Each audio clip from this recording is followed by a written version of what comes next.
मखरा आधीच भरून जातं मखरासारखं मन. बाप्पा येऊन बसतो आणि मोर होतो वन.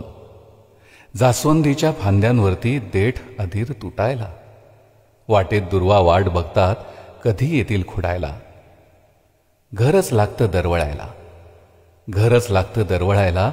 डोळे देऊ लागतात, श्वास धूप आणि स्पर्श फूल होऊ लागतात. शब्द चुकतात आरतीचे, शब्द चुकतात आरतीचे, पण चुकत नाही भाव. काय असते अशी जादू, देऊळ होतं गाव.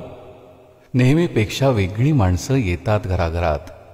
मंतरलेला पूजाभावच प्रत्येकाच्या स्वरात. काहीच उत्तर नसून सुद्धा प्रश्न बसतात लपून. माळ ओठात बोलू लागते मणी जपून जपून.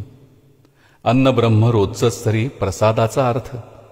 मखरात बसल्या तांब्यामधलं पाणी होतं तीर्थ.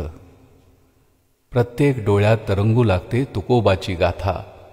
हातामधल्या प्रसादावर झुकून टेकतो माथा. जागरण असतं स्वप्नासारखं, जागरण असतं स्वप्नासारखं. श्रमच होतात आराम, स्वल्पविराम घेत शेवटी पहाट पूर्ण विराम. मात्र एक दिवस निरोपाचा. पापण्यात भिजते वाट. नदीवरून मागे येतो फक्त रीतापाठ.